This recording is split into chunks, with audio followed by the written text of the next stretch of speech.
S1 live news channel में आप सभी को नमस्कार। अब देखिए आज के मुख्य समाचार। भारत यूरोपीय संघ मुक्त व्यापार समझौता FTA संपन्न, भारत की वैश्विक व्यापार सहभागिता में एक रणनीतिक उपलब्धि।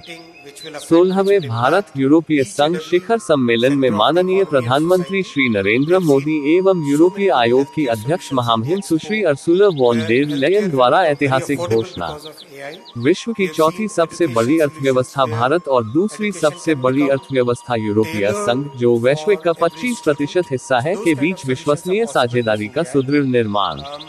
अभूतपूर्व बाजार पहुंच, भारत के 99% से अधिक निर्यात को यूरोपीय संघ में वरीयतापूर्ण प्रवेश, व्यापक विकास की संभावनाएं। MSME, महिला, कारीगर, युवा एवं पेशेवरों के लिए नए अवसरों का सृजन। रुपया 6,41,75 अरब अमेरिकी डॉलर के निर्यात को गति। वस्त्र, चमड़ा, समुद्री उत्पाद, रत्न एवं आभूषण जैसे श्रम प्रधान क्षेत्रों के लगभग 33 अरब अमेरिकी डॉलर के निर्यात को विशेष लाभ। संतुलित एवं चरणबद्ध ऑटो उदारीकरण से मेक इन इंडिया को बढ़ावा। कृषि एवं प्रसंस्कृत खाद्य निर्यात के लिए अनुकूल बाजार पहुंच, संवेदनशील कृषि एवं डेयरी क्षेत्रों की सुरक्षा, कोई बाजार पहुंच नहीं, सेवाओं में महत्वाकांक्षी एवं वाणिज्यिक दृष्टि से महत्वपूर्ण बाजार पहुंच, कुशल एवं अर्धकुशल भारतीय पेशेवरों के लिए वैश्विक अवसरों का विस्तार।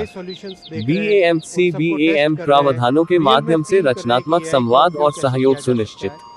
भारत EUFTA समावेशी, सुदृढ़ और भविष्य उन्मुख विकास की आधारशिला रखता है। माननीय प्रधानमंत्री श्री नरेंद्र मोदी और यूरोपीय आयोग की अध्यक्ष महामहिम सुश्री अर्सुला वॉन डेर लेयन ने आज 16वें भारत यूरोपीय संघ शिखर सम्मेलन के अवसर पर भारत यूरोपीय संघ मुक्त व्यापार समझौते इंडिया EUFTA के संपन्न होने की संयुक्त घोषणा की।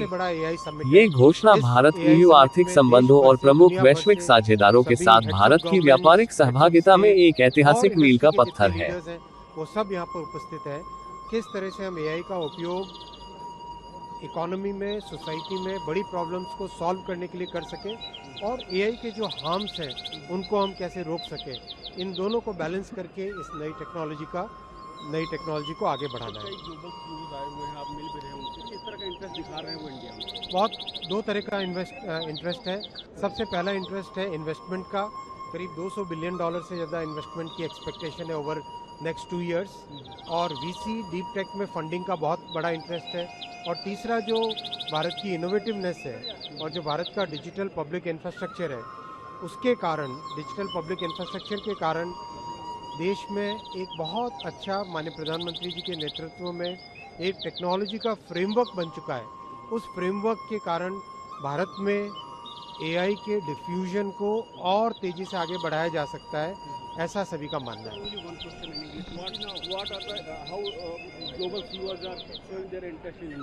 Lot of interest in investing in India, especially in the Indian deep tech startups, in the infra, also in finding new solutions at population scale, because the way our Honorable Prime Minister Shri Narendra Modi ji has created this digital public infrastructure in our country, that brings out a huge advantage for any solution which needs to be brought at a population scale. Given that any company which operates must operate within the constitutional framework of the country in which it is operating. So whether it is Netflix or YouTube or Meta or X, they must all operate within the legal framework and the Constitution of India. That's very clear. It has to be, it's a global norm. All multinationals understand this, and this is also a well-established legal position. Regarding the cultural context, it's very important for the multinationals to understand the cultural context of the country in which they are operating, because one particular cultural context can make so much difference. Something which is normal in one country can be prohibited in another country. Something which is prohibited in one country can be normal in another country. So it's very important that the multinationals, they operate within the cultural context of the country in which they are operating, and most companies do strive to do that. And always there is a learning curve in that journey. regarding deepfakes, I think we need much stronger regulation on deepfakes. I think it's a problem which is growing day by day, and certainly there is a need for protecting our children, protecting our society from these harms.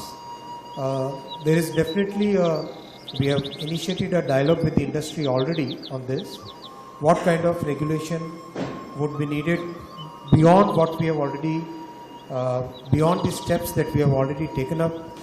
Even our IT committee of the parliament have studied this issue, and they have also made certain recommendations.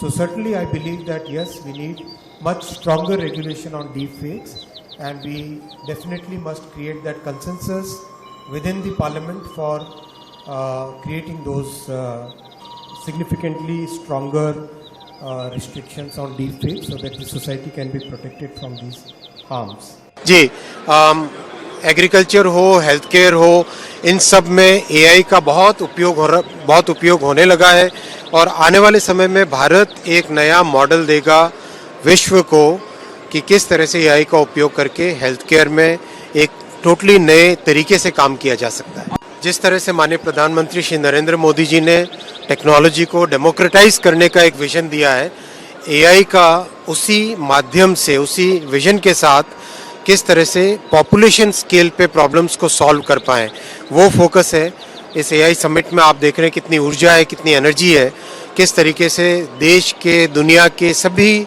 AI के leaders यहाँ पर उपस्थित हैं, और विशेषकर युवाओं में, नौजवानों में बहुत उत्साह है कि इस नई टेक्नोलॉजी का उपयोग करके नए सॉल्यूशंस लाएं और एक नए तरीके से देश की, दुनिया की प्रॉब्लम्स को सॉल्व करें।